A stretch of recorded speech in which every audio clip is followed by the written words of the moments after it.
Bismillahirrahmanirrahim. Assalamualaikum warahmatullahi wabarakatuh. Bapak-bapak, ibu-ibu, mas-mas, mbak-mbak, khususnya adik-adikku sekalian yang dirahmati Allah dimanapun Anda berada. Kembali di IIP Channel bersama saya, IIP Wijayanto. Kita kembali dalam program Mantan Tersedih. Kita akan mengetengahkan kisah mantan adalah cinta abadi. Sesuatu yang tidak bisa kita miliki, itu akan selalu berada di dalam hati dan pikiran kita, termasuk juga mantan. Cinta yang gagal bersama selamanya, itu akan membuat cinta itu selalu tumbuh di dalam hati dan menjadi cinta yang abadi. Bagaimana orang selalu terkenang kepada cinta pertama dalam hidupnya, padahal saat itu dia masih amat sangat muda, masih amat sangat lugu, tetapi cinta itu akan selalu hadir dan akan selalu dia kenang. Ada seorang wanita yang amat sangat mencintai suaminya. Mereka bersama selama menjalani proses perkuliahannya. 4-5 tahun mereka bersama. Mereka pacaran, meskipun mereka berada di tengah-tengah lingkungan teman-teman, sahabat-sahabat yang menolak pacaran. Meski semua menasehati mereka agar jangan pacaran, mereka tetap berpacaran. 5 tahun mereka bersama. Dan kemudian mereka pun menikah. Betapa besarnya rasa cinta di dalam hati si wanita kepada laki-laki ini. Laki-laki yang kemudian di dalam perjalanan pernikahannya memberikannya seorang buah hati. Nah, mereka menikah. Orang tua si wanita juga teramat sangat menyayangi menantu mereka ini, sehingga mereka menikah dengan mudah. Kalau orang lain mungkin mau menikah jungkir balik, stres, harus nyari pinjaman ke sana kemari untuk membiayai pesta pernikahan. Kalau ini tidak. Masuk ke pernikahan, semua orang tua si wanita sudah menyediakannya. Pesta pernikahan yang mewah, foto prewedding yang mahal, juga tentu setelah pernikahan mereka masih dihadiahi rumah, kendaraan, dan seterusnya dari orang tua si wanita. Meskipun si wanita juga karena saking cintanya kepada laki-laki yang saat itu menjadi suaminya, kemanapun suaminya pergi, kemanapun suaminya tinggal, dia tidak keberatan. Mau diajak tinggal di rumah yang sangat sederhana pun oke. Mau diajak tinggal di rumah susun pun oke. Mau diajak mengontrak rumah ke sana kemari pun oke. Yang penting dia bisa bersama dengan seorang laki-laki yang amat sangat dia cintai. Tetapi sayangnya sudah punya seorang istri yang sangat cantik, sangat pintar, juga punya pendidikan yang sama hebatnya dengan dia, punya mertua yang amat sangat menyayanginya. Dia tetap goda untuk berselingkuh.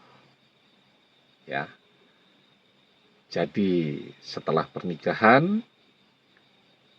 si istri kemudian mulai menjalani fase kehamilannya. Ya tentu kalau seorang wanita hamil, wajar ya, mengalami perubahan bentuk fisik dan seterusnya. Toh itu juga karena cintanya kepada suami. Di situ tuh si laki-laki mulai tergoda. Ya, dia tergoda dengan seorang wanita yang juga sebenarnya bersahabat dengan istrinya, berteman dengan istrinya, yang masih gadis tentunya, yang bentuk tubuhnya masih langsing, masih ideal ya. Tidak terlalu lama perselingkuhan itu diketahui oleh istrinya. Si suami tidak sengaja ya meninggalkan handphonenya saat dia akan mandi dengan password yang terbuka.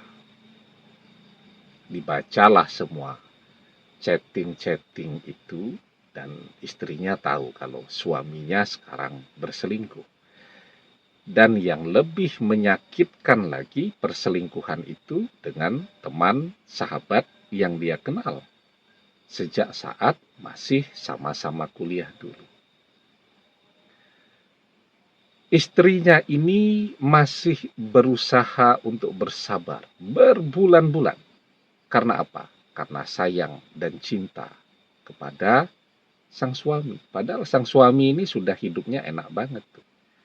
Orang lain kalau menjalani pernikahan, awal pernikahan bingung, nyari uang untuk mengontrak rumah. Dia tidak, sudah dikasih rumah. Bulan madu ke luar negeri, dibayari. Mau kuliah lagi, dibiayai. Karena masih kuliah lanjut, tidak sempat untuk bekerja, tidak bisa mencari nafkah, uang bulanan, bayar pulsa telepon, semua orang tua si wanita yang membiayai. Semua. Dia terima beres saja. Ya. Bahkan ketika istrinya bersalin pun, melahirkan anaknya, biaya melahirkan, biaya persalinan, juga yang membiayai orang tua si wanita. Jadi betul-betul tidak kurang-kurang ya, limpahan harta benda, kemewahan dari mertua kepada dia. Tetapi dia tidak pandai bersyukur dengan semua itu. Si wanita tetap berusaha bersabar, walaupun dia berusaha juga untuk terus mencari tahu. Dia mencari tahu tempat sang suami berselingkuh, ketemu di hotel mana, menginap di hotel mana, dalam keadaan hujan deras, sambil menangis, dia datangi hotel itu untuk mengetahui realita yang sesungguhnya. Setelah semuanya dia ketahui, akhirnya dia sudah tidak sanggup lagi menahan beban itu sendirian. Ceritalah kepada orang tuanya. Ya orang tuanya tentu kecewa dan marah ya. Tetapi pada saat itu pun mereka masih menganggap itu sebagai kekeliruan semata. Manusiawi jika seseorang khilaf. Mereka masih memaafkan. Masih berusaha mempersatukan anak mereka dengan menantu mereka yang amat sangat mereka cintai dan sayangi. Tapi ya karena si laki-laki ini sudah tertutup mata hatinya, dia tetap saja jalan dengan selingkuhannya. Dan akhirnya perceraian, perpisahan itu pun terjadi ya.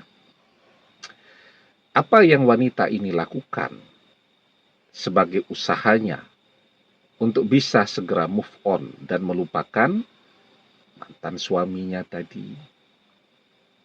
Dia berusaha untuk membuka hatinya kepada orang lain.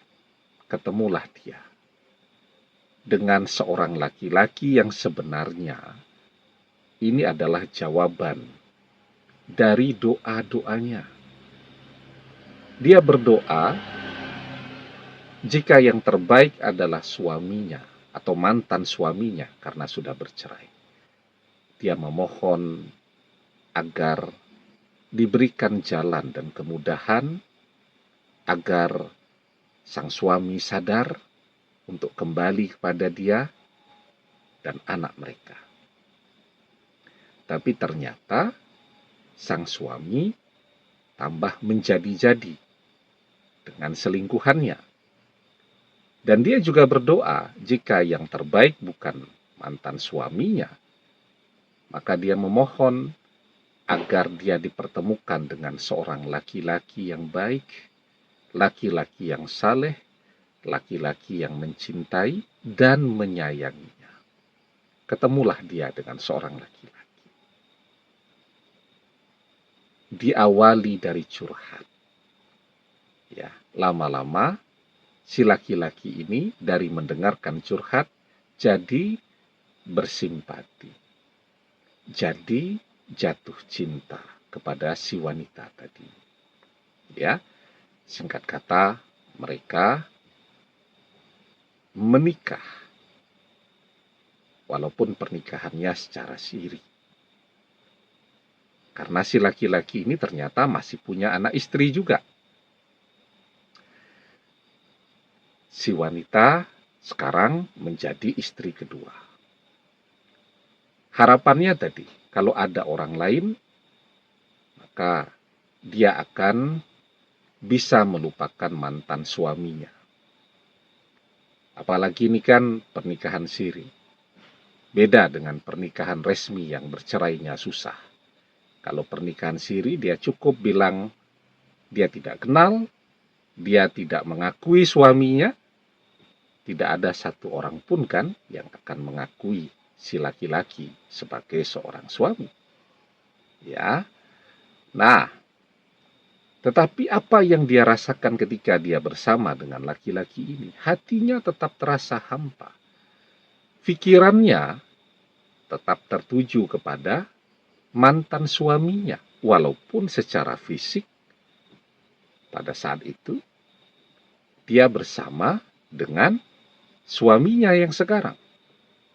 Kalau dia sedang melayani suaminya, dia hanya bisa melakukannya jika dia sambil membayangkan dia bersama dengan mantan atau bekas suaminya dulu. Apapun yang mereka bicarakan, dia tidak bisa mengendalikan.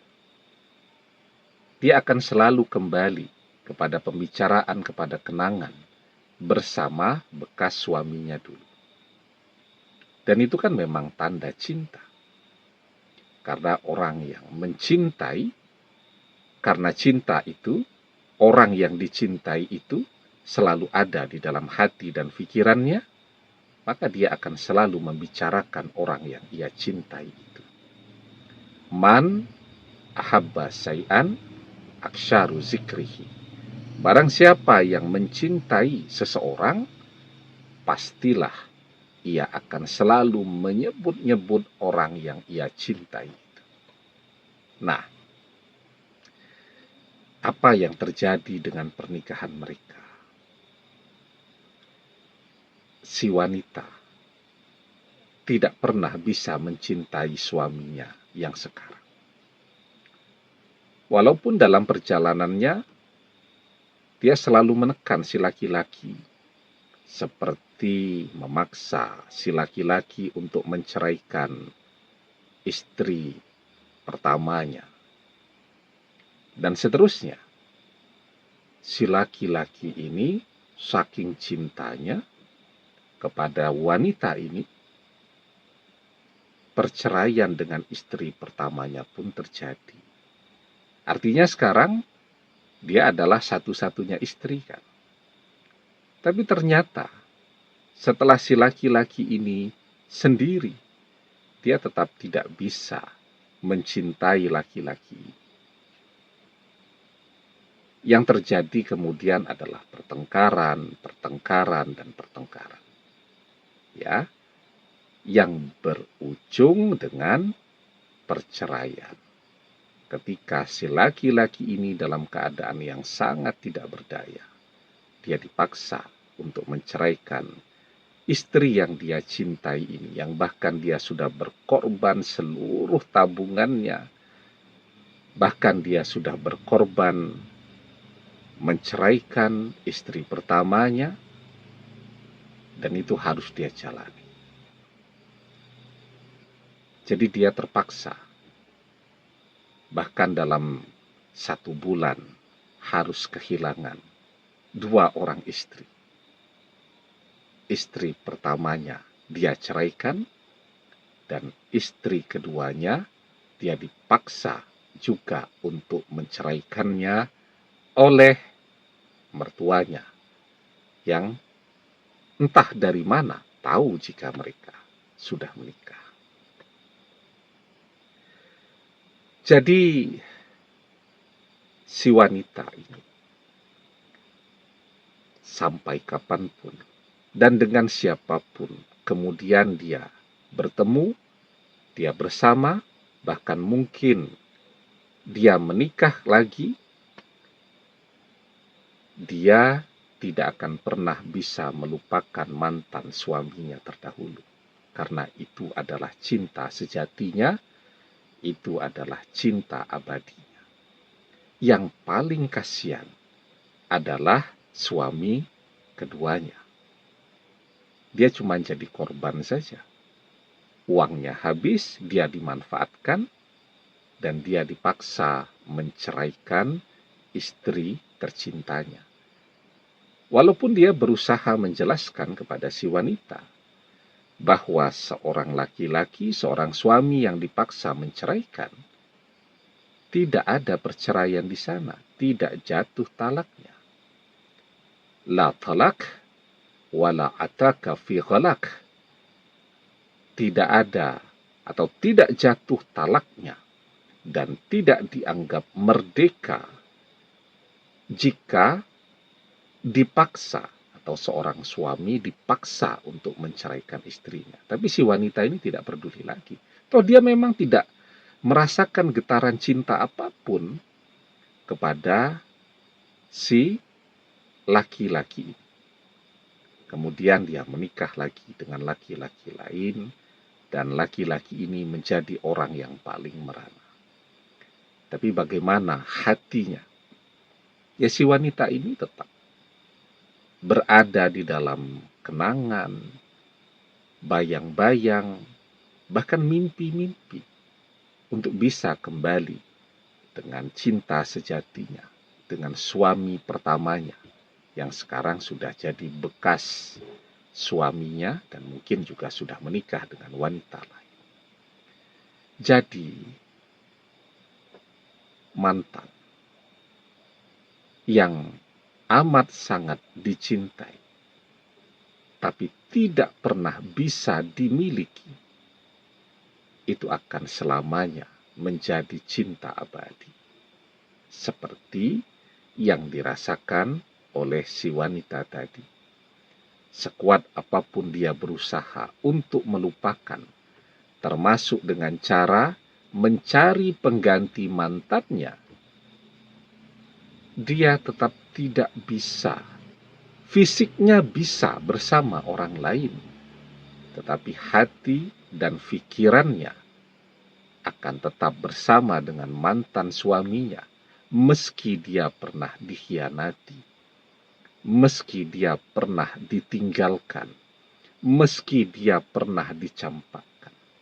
Selamanya hati, pikiran, dan cintanya hanya untuk bekas suami, cinta terbaik yang pernah dia temukan, tetapi cinta yang tidak pernah bisa dia dapatkan. Demikian, semoga bermanfaat. Wallahu a'lam bissawab, billahi taufik wal hidayah. Assalamualaikum warahmatullahi wabarakatuh.